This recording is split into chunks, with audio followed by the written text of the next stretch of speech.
Hello, everybody, and welcome to the Residents of Horror Save Room podcast. I am your host, Kevin, and this is my co-host, Jacob. Hello. And our third, final co-host. You almost said your full name, bro. Hey, hi everybody. I am Jacob Christensen. I am an artist on the internet, and I am famous. I am Kevin Morris, and I'm not very famous, but I do work really hard. Yeah, because famous people don't also work hard. And I'm just a random person that's here. Introduce yourself. Tell them your name. I'm not in the 5th grade. My God. Okay, teacher. I thought you would have got the Joker reference, but okay. Okay, so this is the thing. You are in the 5th grade when it comes to podcasts, because from my understanding, you do not listen to podcasts. Is that correct? No, I don't. So I don't really know how to even do this. I'm kind of new to this because I don't have all the time in the world to watch or listen to anything. You know, there are some people that make this into a living where they just watch a thing and then they talk about a thing, and people will pay a lot of money to see them talk about a thing. Yeah, that's what Kevin was saying. I'm just new to it. I don't know. Speaking of new to things, what's your name? I'm about ready to hit you. As I said before, my name is Jacob Christensen. I'm a famous artist on the internet, and everybody knows me and appreciates every single piece of art I've ever put out. Read my hit comic, Cosmic Egg Heist, issue 1. It's out right now. It's on Webtoons. It's on my website. Links in description. Cosmic what? Cosmic Egg Heist. Oh, okay. I was like, did he say Cosmic Egg Heist? Yes. So what, do people steal eggs, Jacob? Well, the actual egg heist hasn't happened in the comic yet. I've mostly just been introducing characters, but I think it'll go pretty well. So you like eggs just as much as Kevin does?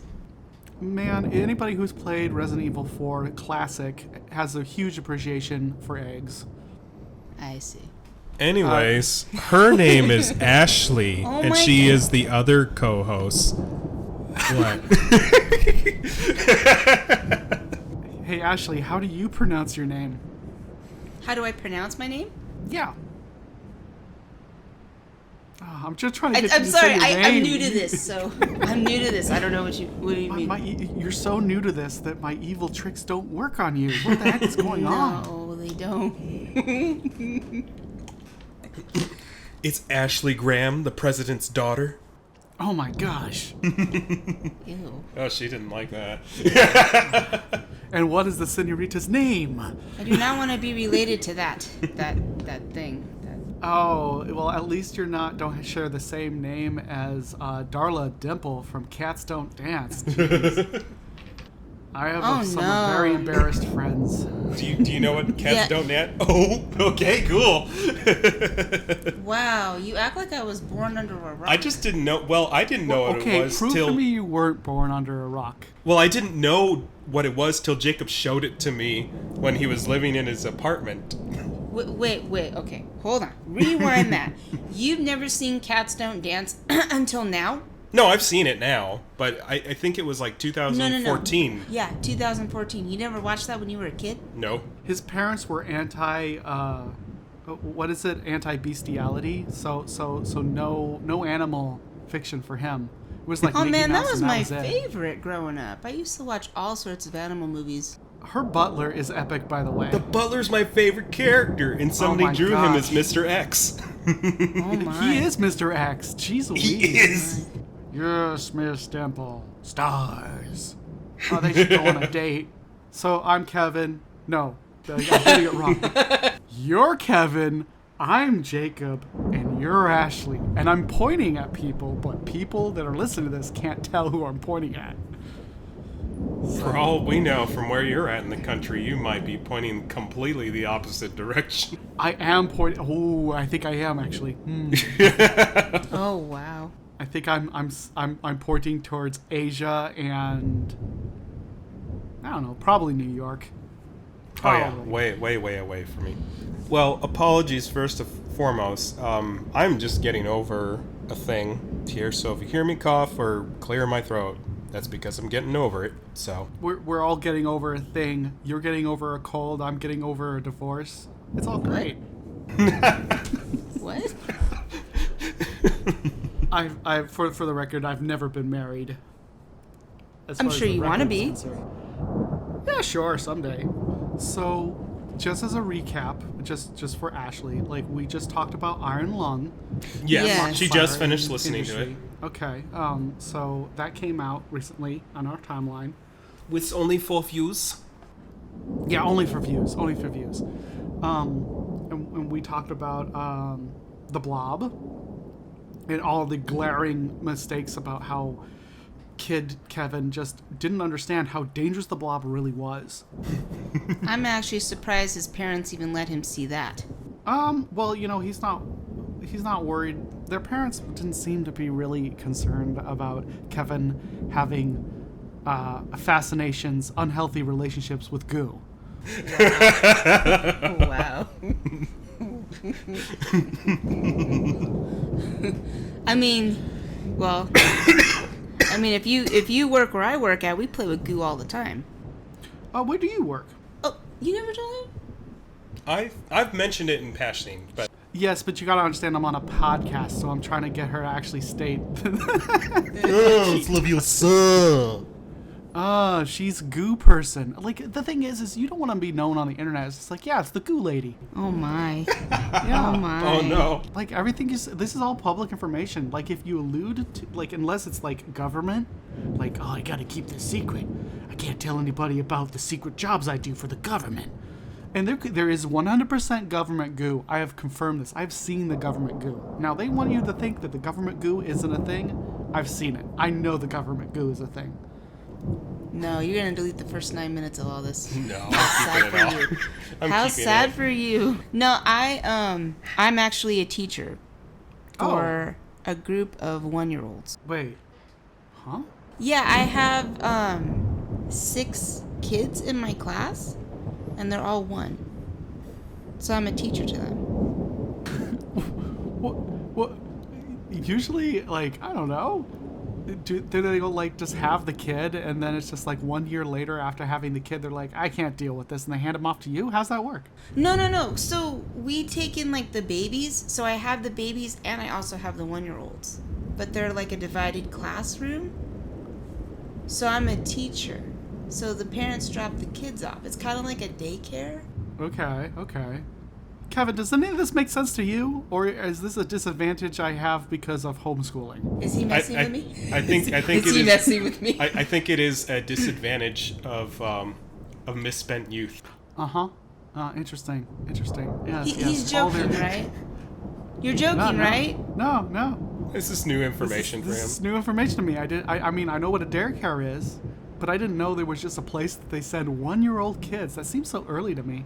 Oh yeah, I mean, you'd be amazed at what they know and what they can do and what they shouldn't do. Well, okay, question. What do you teach them? It's like a milestone, so they know they work on their milestones. So like, eating using a fork, using a spoon, looking at books, like doing interactions and interacting with people, or well, not people, but other kids, and then the teachers.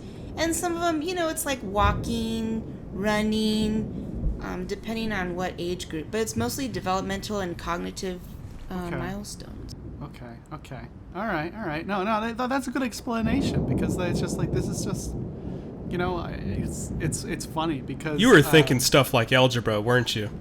No, what I was Oh, thinking my. of just like actually exactly what she was talking about is what I assumed. It's just like, okay, because for my memories, right, and I don't remember my early childhood that well at all, but I'm just like, yeah, my memory goes up as like, yeah, I was already walking and talking and stuff, so yeah, my earliest memories are distinctly all about me being confused about my sister being an additional kid in the household. Huh.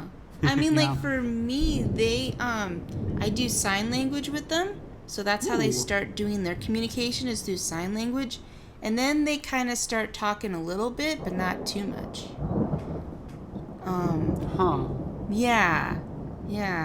They are really big fans of Baby Shark. Oh, well, I'm a big fan of Baby Shark as well. I have 2 nieces and a nephew, so You better, but like, as like, despite the fact that I'm not married and I don't have any kids, I've seen little kids, and the thing, I'll be honest, it scares me how smart they are sometimes. Do you also do the dance moves? No, they don't. Yeah, I have they to. do not. Shoot, well, yeah. So that's all. That's fascinating, and I think that's useful information to know because I know you exclusively through Kevin, who is a friend. So yeah. Yeah, and I mean, we haven't really hung out that much. Honestly, I would say it was what, only like Yeah, when you were living in once? those apartments, I know. Twice. Yeah, Twice. twice. So this will be interesting considering we're trumping on things that we're both very interested in, Asian media and video games. Yes, and I can observe you both in your natural habitat. Which you've seen the 2 episodes that you were in prior to this, right? So Yes. you're like informed and everything. Yes, you all have very randomness. Some I don't understand. So Kevin tells me that you're actually familiar with the material that I am doing review content on. Tales of Terror. Yes. I have the whole So she's the one that introduced it to me. collection. Like, I don't know if you had him before or not, but It was all part of that discussion of like, hey, let's actually pursue these things because here's a thing that we like. And then I started just buying these DVD collection en masse, and then you kept on saying, hey, here's a list of 2 or 3 of them that my girlfriend suggested, Ashley. And so I was just like, oh, I already got Tales of Terror. Yeah. So it all was happening around the same time. But as far as me and Kevin's history of that stuff goes, it goes back to a fascination all the way back to Godzilla. I think if you want to point it, it's just tied up to our childhood, like the concept of Japanese media and how they understand the concept of like fear and horror and all that stuff. So the fact that eventually our friendship was just been like, hey, let's do like a celebration and exploration of this content allows me to do the thing I was wanting to do, which is, as you can tell, like this has nothing outside of the thumbnails have nothing to do with the art process or anything like that. I'm just talking about a bunch of Asian stuff I like. So, and one of the things that somebody might actually pay me to do, this is bonkers, but they want me to do a review or like the same style of review I'm doing on something a little newer. It's called The Kingdom. Kevin's familiar with this, I know. So, are you talking about the Korean show? yes, it's a Korean okay. horror. So, which is it's a whole zombie thing, and so they want me to do a recap of that. But I put down a price tag, and they're thinking about it, and they'll probably give me an ultimatum, and I'll either say yes or no about it.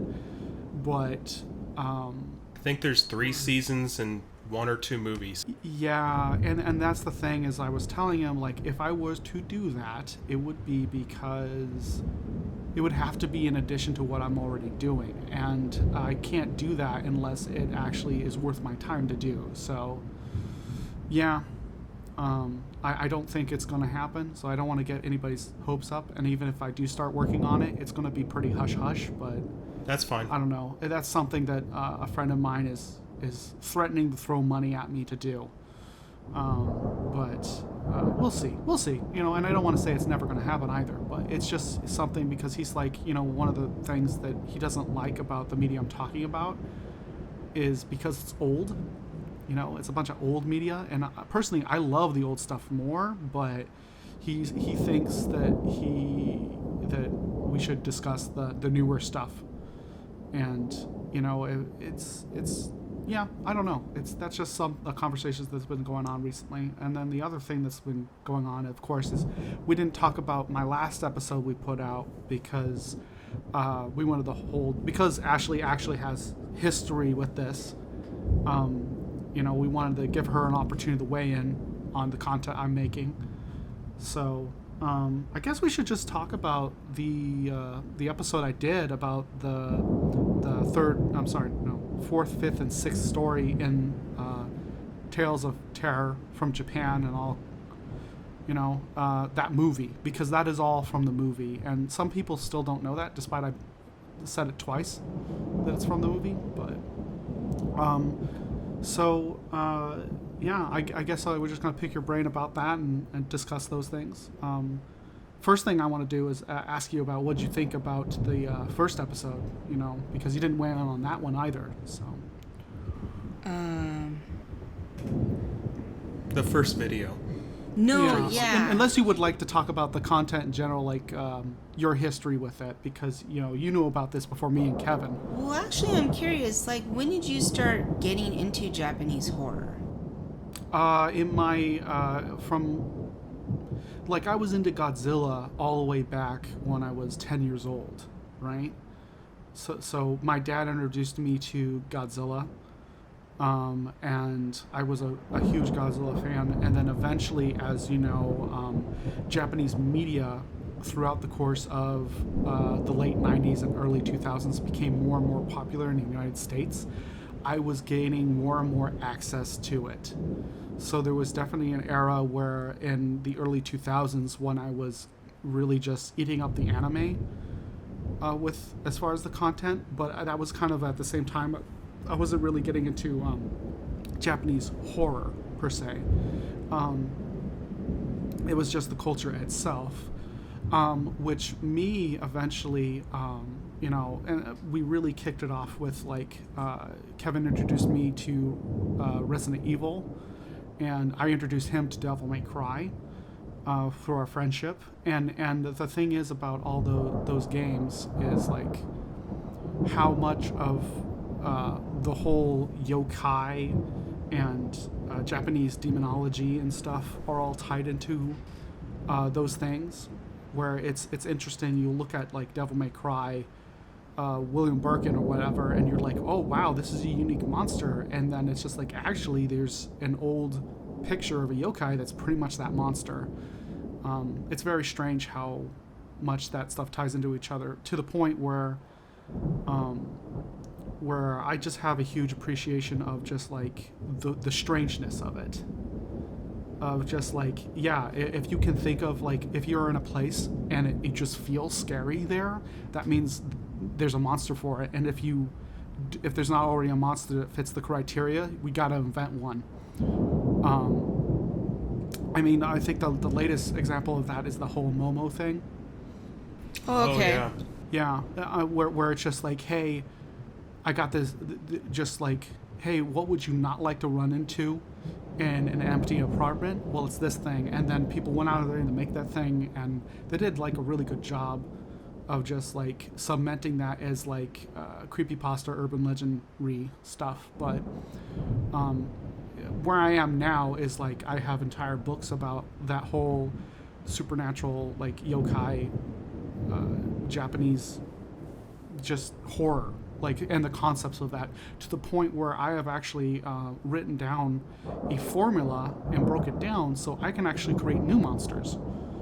It's kind of interesting. There are rules to how you make these things, which I know that now, and it's fun because I get to put my own little American spin on it, and it still feels like a yokai from Japan in the strangest ways. Now the Momo statue, not Mumu, Momo, the Momo statue actually got destroyed. They actually destroyed it. Yeah, so the original creator heard that it was scaring children, and he destroyed it. And he said destroyed it won't. He said, "Hey, it's not coming after you kids anymore. I destroyed it." Respect to him then, because first of all, as a person who makes things myself, we never make things wanting them to harm people. Yeah, I do. No, I'm just of course you do. There is no better person to be the one to destroy it than the person who made that thing. So wow, as a person who just respected someone else before, I now respect them 10 times more, because I think that is the right reason to destroy something. Because it's and that's always a risk you're making when you do horror things. It's I know that the big thing for me growing up was the first Alien movie. Oh yeah. Because there was for between our friendship, right? between me and Kevin is like there was a whole early teens where it was just like, hey, we can watch rated R stuff now, and it doesn't matter what our parents say, and we just like pretty much binged all these horror franchises and stuff. Oh yeah. I don't know about that one, Jacob. I don't know if your parents as strict as Kevin's when it comes to watching like horror movies. No, they were not. No. I know they think they were, but they were not. The fact They were that, pretty liberal on it, to be honest. because when it comes to media, they put a lot of trust in the rating system.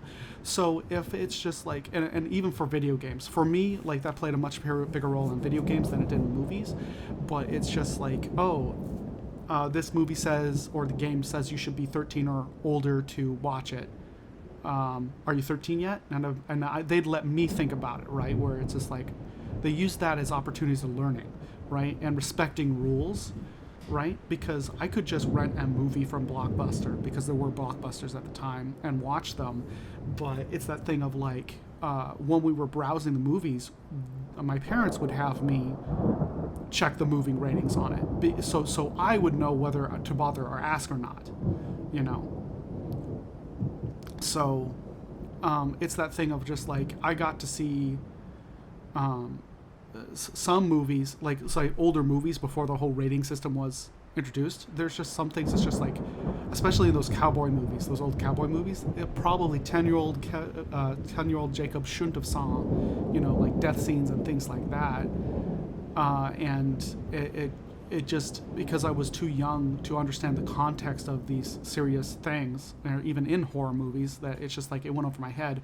I think the first time, you know, Kevin has all these stories, and he went over it with the Blob content about just like, man, this frightened me as a kid. And for me, I grew up on Godzilla and Independence Day and just James Bond movies. So that's the thing. Like me, my dad watched a lot of James Bond films, so my young brain was exposed to the concept of sex at a pretty young age. But I didn't understand the real like core meaning of like understanding and wrapping my brain around what exactly that was happening until like way later. It's kind of funny how much stuff I was exposed to, and then I go back to it and I'm like, wait a minute, my parents didn't shield me from any of this stuff. What the heck, mom and dad? So yeah, but I remember the big horror, because you know, when you're a kid, you always have that one movie where your parents are like, oh, go into the hallway, or oh, go behind the couch, you know, for this one scene. And that you know, and there were several movies that was like, hey, you go behind the couch for this scene in this movie. And so it wasn't like an entire horror movie that was like that. It was certain scenes in a horror movie where I was like, okay, Jacob, run and hide from the scary bits of this scary movie, right? So for me, it's just like, and who knows, my parents might look back at that and been like, man, we wish we had been a little more strict with that. I know for me, definitely I had that, but it was like always like the Indiana Jones movies, like Raiders for sure. When in the Ark of the Covenant scene, it was the melting scene. That was like, hey, you gotta look away for that, which is like the whole point of that. That's the scene. Yeah, me too. And the first, actually, that wasn't even the first Indiana Jones movie I watched. I watched The Last Crusade, and it was the cup scene, the Grail scene, where the guy turns into a creepy monster and then withers away. Yep, that same thing too. And then also, it's weird because I wasn't even allowed to watch Temple of Doom as a kid. Same. I discovered that one by myself later, and I was like, huh, I could see there why. Was a real like, I'm like, wait a minute, what about Indiana Jones 2? And it's like, we don't talk about Indiana Jones 2, you know? And it has to do with like, look, I know you don't understand this, little baby Jacob, but us as your parents understand. We're going to ask you to hide behind the couch a lot for this movie, and that doesn't sound like a fun time, you know? But like Jurassic Park, those movies never scared me. It never scared me either, but it was because there were practical ways out of it. Right. But it was still like this big old thing coming at you.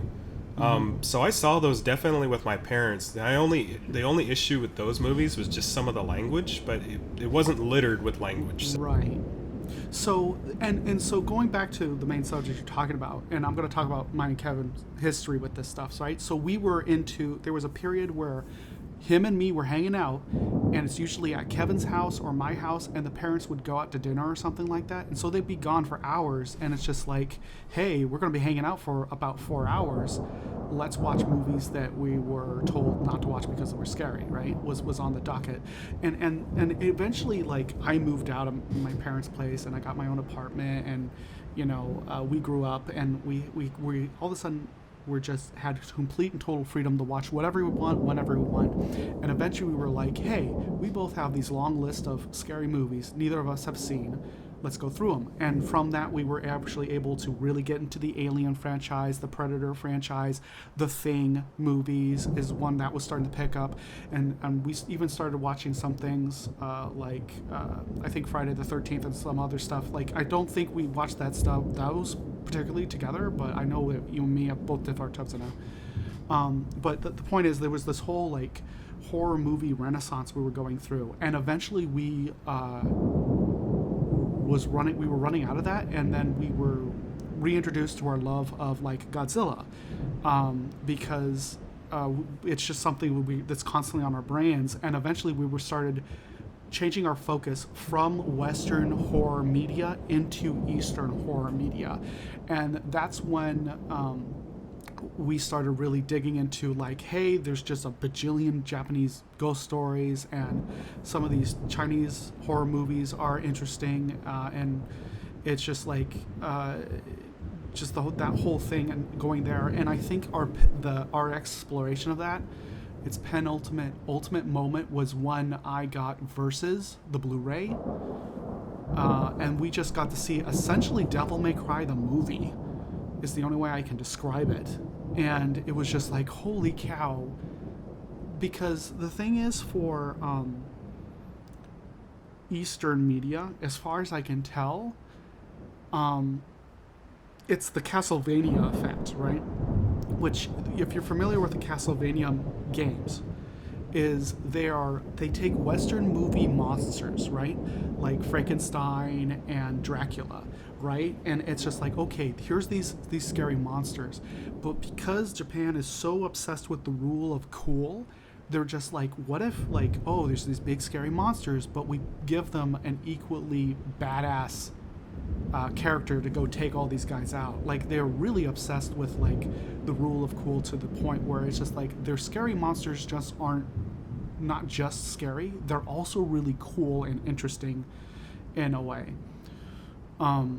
So and that's just where my love personally has come from, it is this whole explanation we started having. And now that I've moved away, from California and all that, it's really one of those things. It's just like, yeah, this was the last exploration we were really doing before we both got jobs and started getting really busy, so we don't hang out so much. So, and now that I'm moved away and now we get to talk about it, is just like, hey, I'm reconnecting with my friend through this media that isn't great all the time. Like, there are a lot of missteps, but it's that thing of like, okay, every one of these stories is a gamble. It's either going to be amazingly interesting or boring. And the fact that I'm going through now and just checking the box and saying, hey, this one's interesting, this one's not, and the thing is I'm not even flat out stating or rating these shorts that I'm seeing.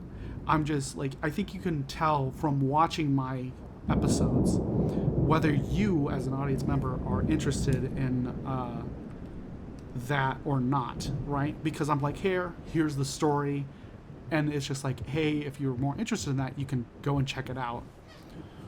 But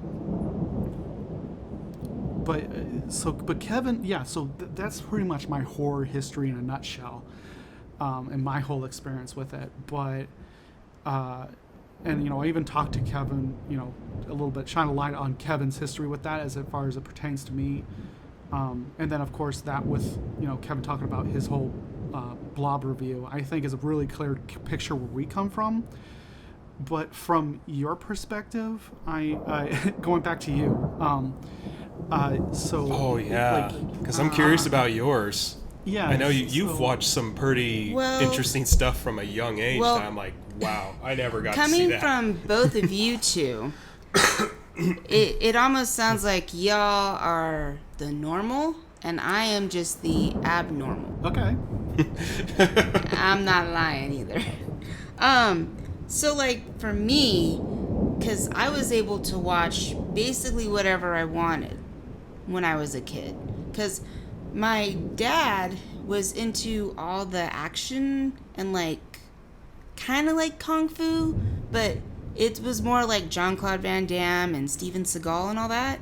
Right. And my mom was into some of the horror, not a lot of it, because of where she worked at. But both of them actually got me watching horror movies when I was probably about, I want to say 7.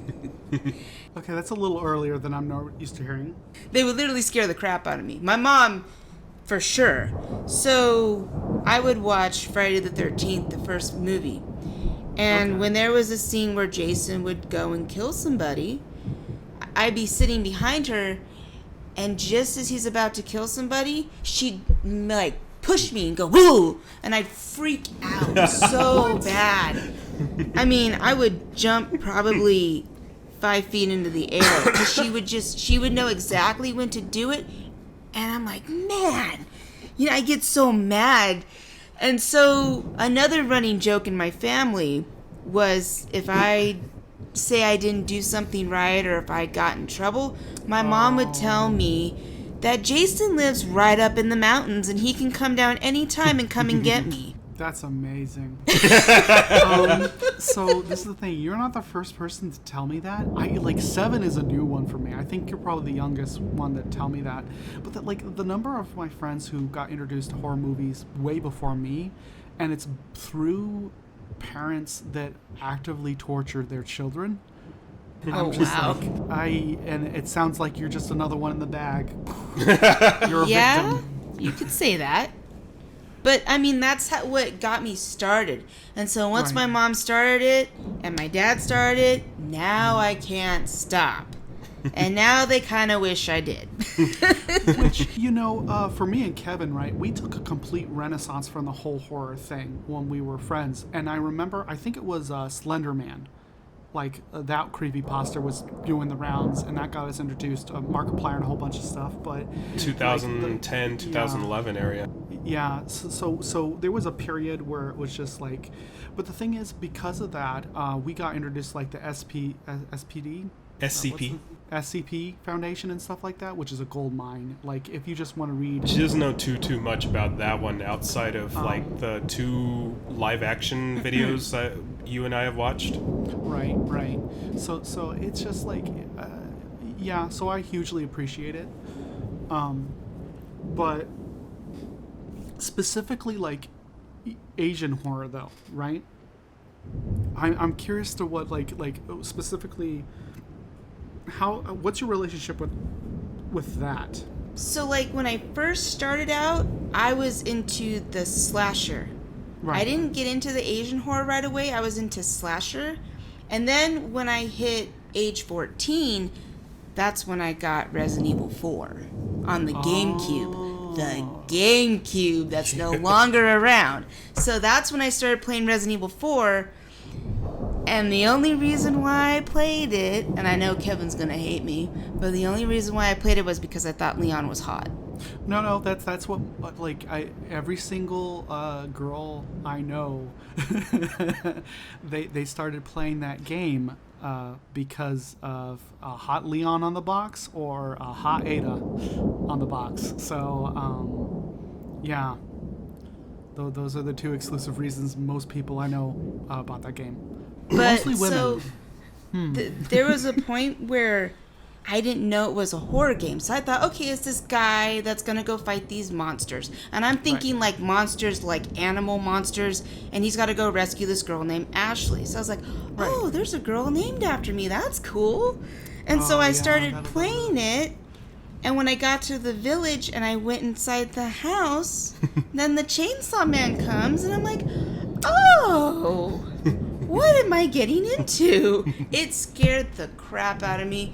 When he cut Leon's head off, I was like, oh yeah, he just killed him. I remember when that first happened, my mouth just hung open and it was just there on You Died for a couple minutes. Like, okay, now I know what kind of game I'm getting into. Yes. And you know, it scared me so much. After that, it scared me so much, I didn't play that game probably for a long, long time.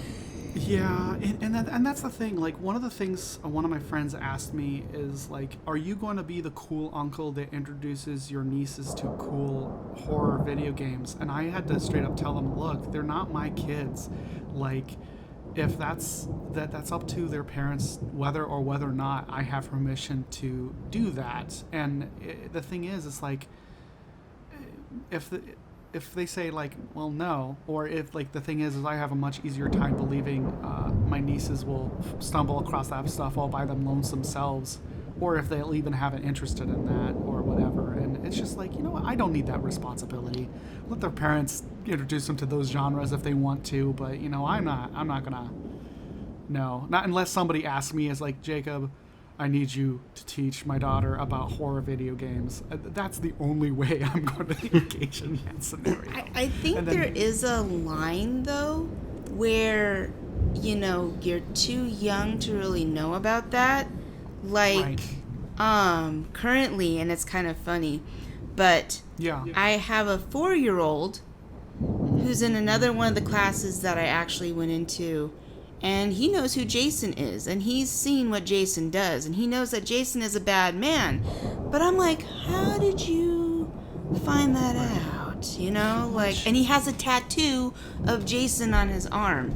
A 4-year-old has a tattoo of Jason on his arm? Tattoo. It's one of those, you know, it comes off, it washes away. I'm like, what is this? What is this school that you? Is it a prison? No, it's not. Wow. No, like, I'm just thinking of all these badass, like. He's the hardest 4-year-old on the block. Yeah, it's just like, oh my gosh, I have this badass view of what you're... But that's not a good thing, though, because there's a lot of stuff in Friday the 13th that kids that young should not see. But, which, this is me, my 90s upbringing speaking, but I think, like, that should be off the table for kids until 13. Now, again, this is my 90s upbringing telling me this. And it's like, you should be watching Friday the 13th by choice. You shouldn't be forced in it, right? You know, and it should be like, hey, I have a legitimate interest in this thing, you know. But because there are people that are too young to get scared, and if you try to introduce horror to them at a young age, they literally misinterpret that, and they don't develop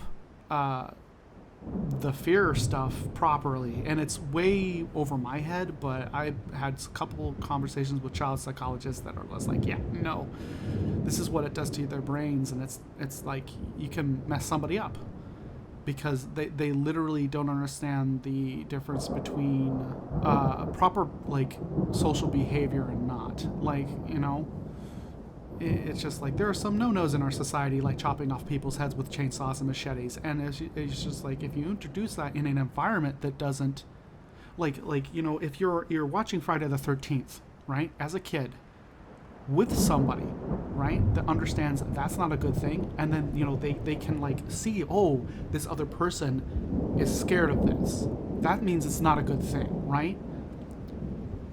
And, you know, the thing is, you go, it's like, well, the victims are scared of it. And I'm like, yeah, but the victims are all a bunch of jackasses, too. They're a bunch of horrible people. Yeah, that's true. And so, like, and so you look over, and most audiences, adult audiences that look at that stuff, it's just like, oh, yeah, that guy who got his head chopped off, he had it coming, right? That's not fear. That's like a weird, messed up sense of justice that person is responding with. I don't know. There's probably whole entire books written on this darn subject, but I am a strict, like, before you start seeing like even the slasher or scary movies at all, I please at least 11. I think 13 is the hard mark for me. I think around that time, definitely like 11, my parents started reintroducing like the old school horror movies for me. Yeah. Oh yeah, like the Bela Lugosi stuff. Well, so my dad, I never got introduced to that till you and I watched it because I wanted to watch the old Dracula. Right. But Right. I did see the old Frankenstein movies, and I did see the old Wolfman movies. Oh, I'm an idiot. Okay, my childhood was full, like, and this is like 10 plus, right? And I was just like, it was full of Abbott and the Costello Yeah. versus Frankenstein, and the Frankenstein monster, Or right? the Invisible Man, or the Mummy, Yeah, or those Dr. movies, Jekyll, I Mr. grew up on Hyde. that stuff, and those were not scary to me. They were funny, right?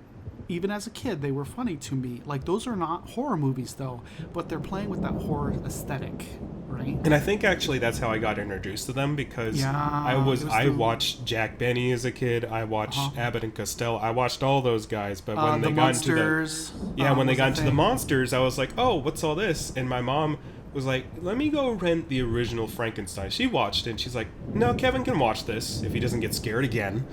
Because they were still Man, your bullying me mom over the was blob. hard on you, wasn't she? And it didn't really freak me out because they were kind of laughing, and I was like, oh, okay, I'm getting the idea. It's not because I already was introduced to like the idea of like Abbott and Costello going to these scary places, but I was like, you're just moving Abbott and Costello out of it. And at that time I was like, well, now I'm getting interested on the creepy stuff. So when I got to see Frankenstein, the very first one, I was like, oh, it's interesting because that's not how I thought the story would be. But man, when they showed me the second one, that movie's hilarious. Yeah. That movie is hilarious.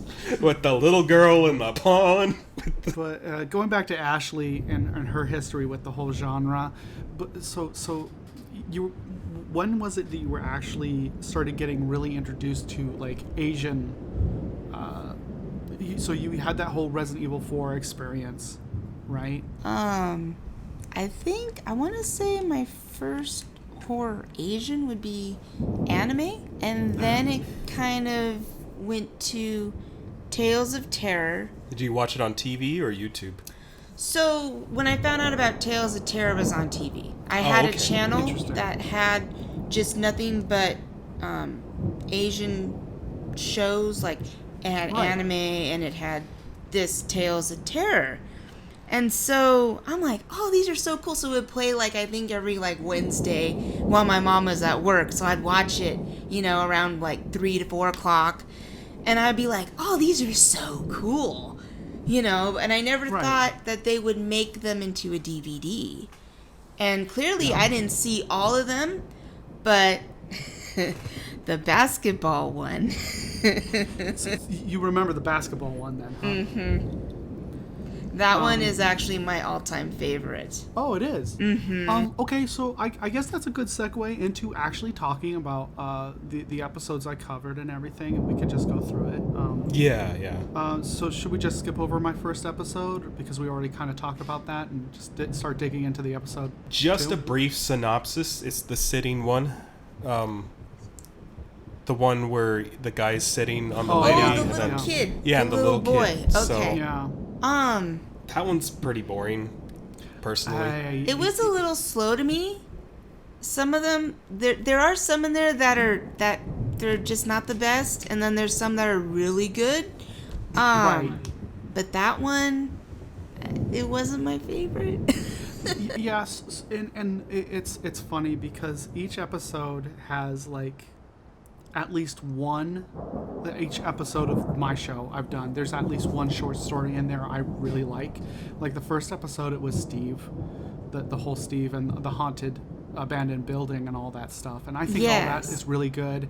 It's executed well. Like I know I just brush over it, but like the atmosphere is good. And then like despite the fact it's just like, okay, you could rewrite it so the guy isn't discovering a whole bunch of ghosts in there. He's discovering a whole bunch of squatters. And it makes it very hilarious. It's just like, what are all these people doing in here? But going to that other one, it kind of reminds me of another Asian horror film that I've seen. So I've gotten Kevin into watching, and I don't know if you've heard of them, but the Tartan Asian Extreme. They're just a bunch of movies, but they're a bunch of like Asian horror movies. So I've gotten him into watching those, and there's some of them that are quite interesting. So that's not the 3 extreme films. No, this is something separate. Yeah. So the episode with the little boy and the mom, and the guy was sitting on top of the mom, right? Right. So that one reminds me of one of the movies. It's called Shudder. Okay. And it's about a camera guy who takes pictures. And there's one point where the camera is connected to a ghost. And that Right. I actually know ghost, this which is a one. woman, actually sits on his shoulders Oh, the right. whole Okay, I time. remember that one. She Yeah. has he has the camera. So it's very similar to that, Right. I think. I could be y- wrong. and that's the thing. Like, I and mean, even talked You about would it. probably it's like on- that one. Yeah. I think he would, actually. Now I There's think the about it. Japanese one, but there's also the American version. And the Japanese one is a little slow, but it gets good. And then the American one, it's at a faster pace, but both of them are both equally good. So if you ever had any time, you should watch Shudder. Yeah, Shudder. Because the only reason I know about this at all, because this is recent to me. I just discovered this film because it's like, hey, I was looking up at different adaptations of things I've been looking at. So Before that, I actually forgot to mention that for the anime part of horror, for me, it was Death Note. Oh. Yes. Well, look at what I got in my pile of movies to review. Death Note, Death Note 2, and Death Note 3. Oh, look at that. Live action Death Notes. Oh, yeah, look at that. It's not like I'm not planning on talking about those somewhere down the Oh line. my. Oh, my goodness. Well, I actually have 1, 2, and then I have the Light Up the New World, and then I have the anime, and then I have L Changes the World also. Yeah, I'm going to... Isn't that one a new one? L Changes the World? That's an old one, but the Light of the New World, or I think that's what it's called. That's the new one. Oh, okay. So, have either of you seen The Simpsons Death Note parody? Yes, I have. I think I did, too. I actually I want have- to say what we've do you shared think it to about each that other. as someone like I'm a fan of The Simpsons and I do like Death Note, and seeing that two things combined in a very good, I don't know, episode, I really enjoyed it. It made sense to the anime. It was interesting.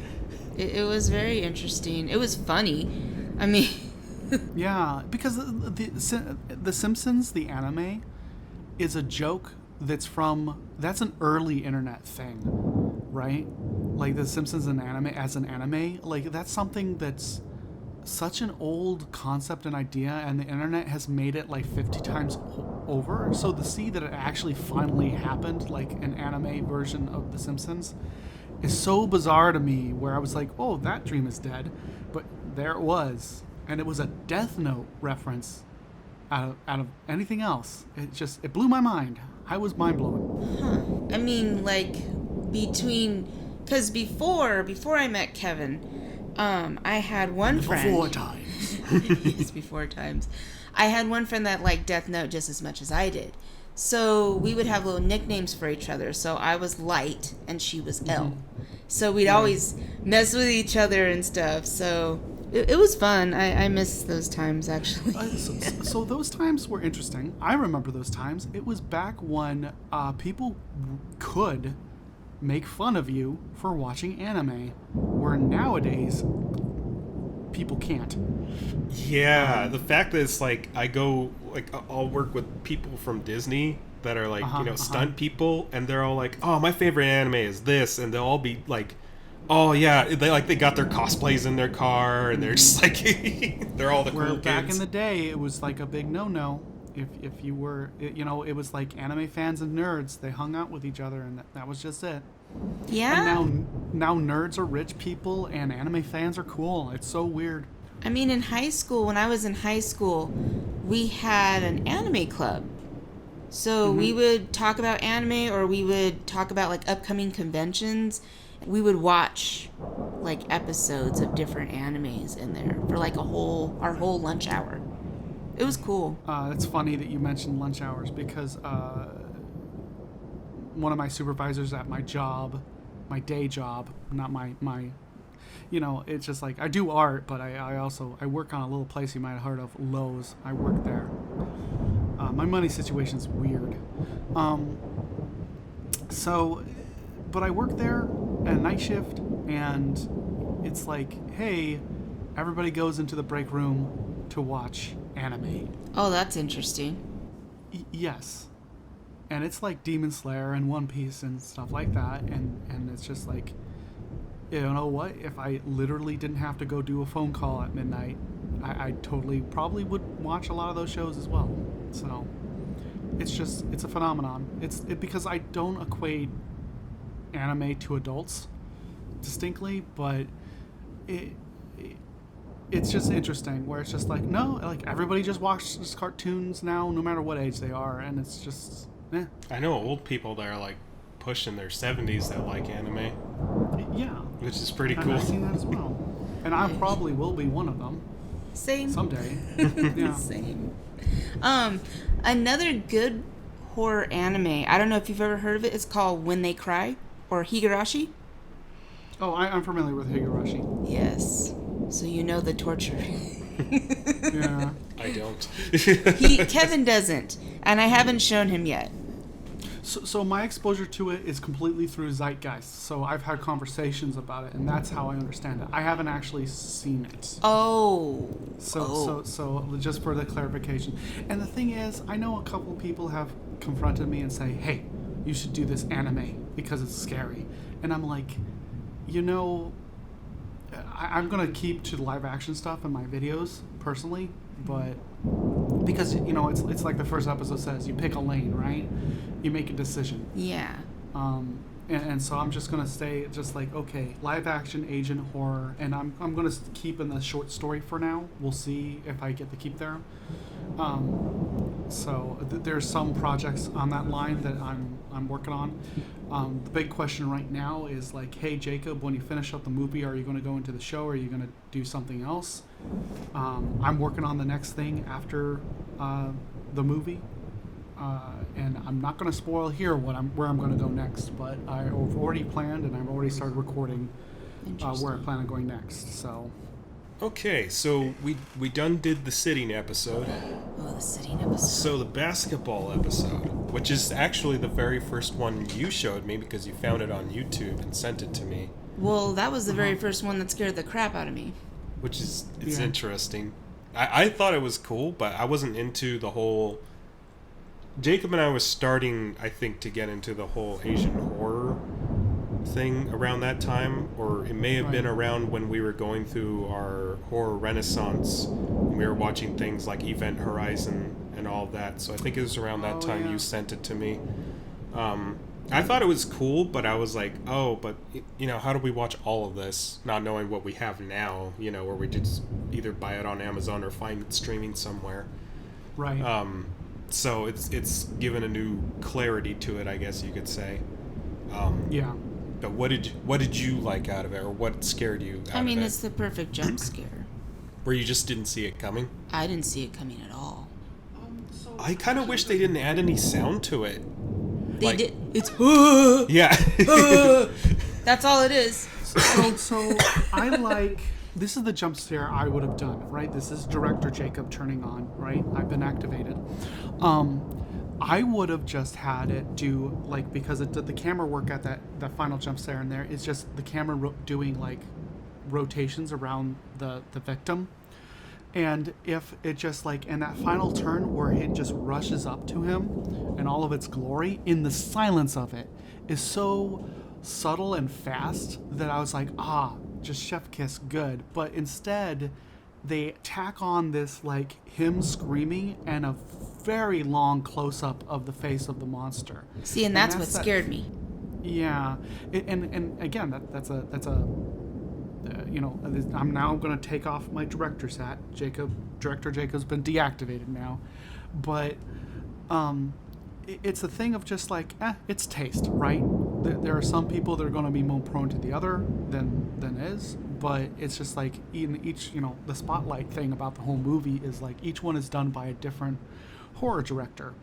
And so that's just that director's style shining through. And it's one of those things where I think in the previous podcast I talked about this, it's just like some directors are phoning it in and other directors are giving it their all. And that's one of the ones where it's clearly you can see that director's fingerprints on everything in just how things are filmed. However, as a cultural thing, I think it kind of fails, not because of the story itself kind of fails, not because of anything in the story itself. It's a cultural thing where it's like, I don't know the mirror thing. I don't know if that's like a common knowledge about schools and like gym mirrors or whatever that is, but this is not the first story that whole like the mirror in the gym is being covered up and you don't uncover it and look at it in that room. You wait until you bring it out to uncover it. Otherwise, and I don't know if there's like a specific school that's like an urban legend to, or if it's like there's something that's tied up specifically to it as a thing, because like I was saying earlier in this episode, where it's just like you can just create a new yokai monster ghost story or whatever, pretty much with anything, and because of that, because I am a Westerner, right? I am an American.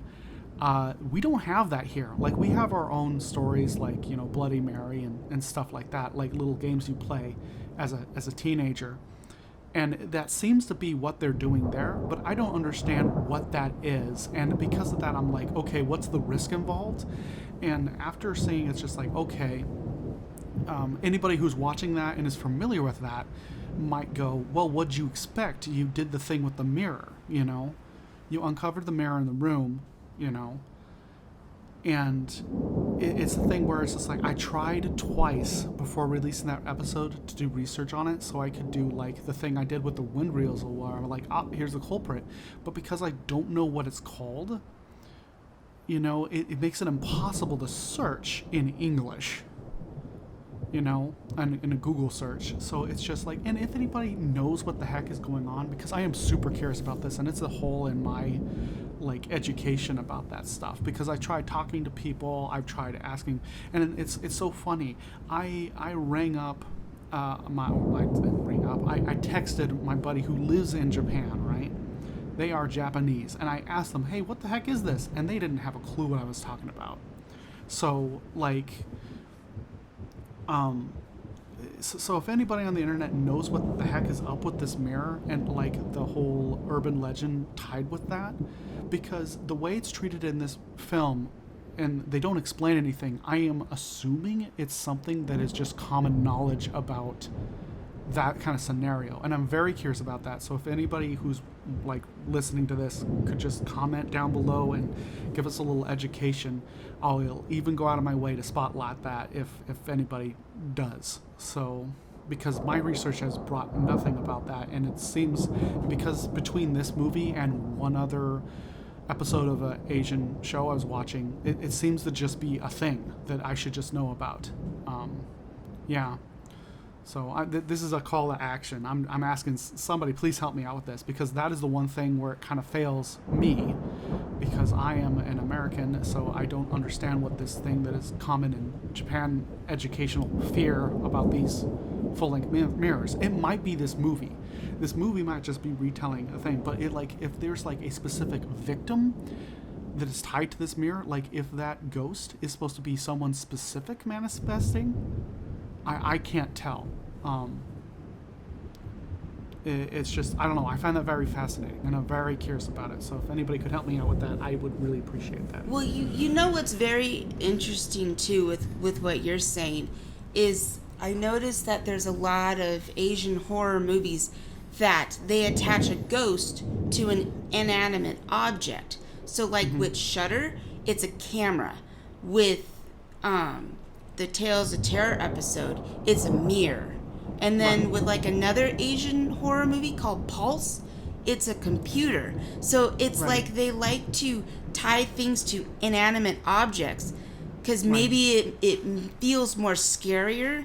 And it's like, oh, well, what if this actually could happen? Or if you go to like an antique store and you find, an old radio or something, you don't know if there's something connected to it because of how long it's been with that person, that sometimes they want to forge together like that person's soul with the object because they've had it for so long. So it kind of reminds me a little bit, well, it's been a little while since we watched them, but One Missed Call, but there weren't any really well-defined rules in that, but other than it's the person of the last victim. Well, the thing is about it's a chain letter thing. Yeah. Which, by the way, Pulse is on the list. Missed Call is on the list. So we're going to be talking about those. I have Pulse. It's sitting there, and I think I have some downloaded versions of Missed Call, because there are 2 Missed Call movies that I have. Even in the American versions of horror too, they also do that too, like with like Annabelle, it's a doll. Or there's also another ghost story show that I watch. It's called My Haunted House, and they have a lot of objects that are haunted based off of either that person died there or And that's the thing about Western media, is it's usually the place exclusively. Like the Annabelle doll, that's I don't think that's a ghost possessing the doll. I think that's a demon possessing the doll. You can correct me about the story about that. Which demons possessing objects is a thing in the Western world. But as far as like it goes, like ghosts, person died in this room, they are locked into the room. Right? That's how Western media goes. But now, and when you're checking Eastern media, right, it's like, oh, it can haunt a place, or it can haunt an object, or it can haunt a person. And there are so many person hauntings in a way that I find it very interesting about the Japanese ghost. So, I don't know. I just find that very interesting. And even in the movies that I'm doing so far, there's so many examples of people being haunted. In my next episode, there's an example of a place being haunted, which is very interesting. So in my next episode, we're going to talk about a place being haunted and then another person being haunted. Well, speaking of things being haunted, the last episode with the camera. Oh yeah. Yeah. And the nurse. projector? Yeah. Yeah, that was interesting too. I like they that like episode. to do that. I think that's interesting because that even ties into the conversation we're talking about, where it's like it's the place that's haunted, right? The building was used as a hospital. That nurse ghost is in that building, but because that girl wants to be an actress, she wants to be famous, right? This ghost stops haunting the building and starts haunting her and following her all around because she wants to give this girl attention. Because she wants attention. Which is kind of interesting. I like how that episode opens, where it kind of feels like a found footage episode, and then it rolls into its usual episodic format. But I do really like how it starts, where you're just watching these teens in their natural habitat doing their thing, and they're being goofy and they're happy. And then the one girl in the hallway, she's kind of mousy, she's different than the others, and does it by herself, and just like, well, I want to do this thing, but it's not really realistic enough. Yeah, the sheer number of players in that short is probably the reason, like, so far, it is I think in the entire movie, it is my second favorite story in the entire thing. It is pretty good. My favorite one in the movie is coming up next episode. So I'm pretty excited about that because it's not complicated. It's super simple. But I think the reason I like this one is because you've got 5 high school girls, right? You've got a professor or teacher, right? You've got, like, it's very in the society, right? Where it's just like, oh, it's not just a person, right? It is that person, but it's just like, oh, it's a person's going through their normal day and dealing with this haunting, unlike being forced into an exclusive position about it. Like the whole setting story happens because it happens in a moment, right? when you're trying and do it in a sleep cycle alone in your, which is just your kid and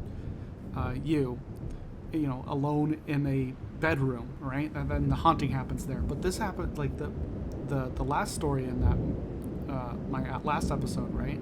That short story, it happens over the course of a couple of days, where a person is like going to school, going home, hanging out with their friends, doing all this stuff, right? And I think I like just like that version of it more. And not to spoil what my next project is, there's going to be a little more of that. I think there's going to be more stories with more characters doing normal things in addition to being haunted, which is pretty cool. And I'm curious about that. I have to say, I'm trying to remember what one of my favorite episodes from that is, but I want to say it's the episode where the guy goes to his uncle's apartment and he has to watch it for a week. Yeah. It's kind of slow, but I do kind of like it just because the way it ends is like, oh, huh, yeah, how interesting. But I will say, I think one of the reasons that we're very interested in like Asian horror is mostly because we like the side note of their society more so out of curiosity and like recognizing how their society works or the norms of that is pretty interesting. It just to observe because we have our own society here and it's a mess, and it's interesting to see different societies and how they work. But especially how horror works there as well. Yeah, so for me, as a person who is, I enjoy observing it, right? It's really still, like, despite it, I've been observing it for years, it is still super exotic to me, right? As a culture, and like, even dig into the yokai stuff, it's just like, yeah, people just don't think about ghosts like that over here, I like examples are being. I think we're starting to, but that's just because the zeitgeist thing is happening. I think there are more Americans making, I'm going to say this. There are more Western media that is digging into Eastern philosophy, and more Eastern media digging into Western philosophy, in a pretty good way. It's one definitely would have to confirm that for sure. I know that because one of the most popular animes right now is My Hero Academia, which is distinctly a Japanese take on the American superhero concept. I'm like, more power to them, because it is the most different anime I've seen, because we were coming out with the cookie cutter anime for a good long while there, and I was like, well, anime's dead, there's nothing new happening, and then One Punch Man happened, and then My Hero happened, and now it's getting into a point where it's like, oh, anime's interesting and fun again. Good on them. I think it's interesting how interested in our media they are. I know, like, my buddy in Hong Kong is really, he's with a group where they'll do, like, they won't just do airsoft, but they'll dress up as American cowboys. Oh, that sounds and they're really, really interested in American cowboys from over here. They're just like, huh, that's so cool. So just like how we're interested, like, over here, I'm like, anime, they're samurai and such. It's really interesting. I guess I gotta underline this because Hong Kong is not in Japan, but whatever. If I gotta start saying magazines instead of clips, I mean, we can all just be more specific with our language, I guess. I mean, you mentioned Asian, and I'm just bringing up an Asian, so Asian. I know. And the thing is I'm not gonna limit my horror experiments to Japan. I am definitely gonna do some Chinese and Korean. The Korean stuff, like, seriously, those guys are knocking it out of the park with new content. We definitely have a couple of Korean films for sure that I know we'll probably talk about. Right. I'm going to try and stay in, like, Y2K zone is where I'm going to try and stay as far as a time period. Oh. You're talking about that Korean side, haunting in. Oh man, I can't pronounce it because I'm gonna butcher it. No, we'll circle around to it, but it is a piece of Korean media, and it's more of a modern take but it's actually an actual haunted asylum. Yeah. In yeah, Korea.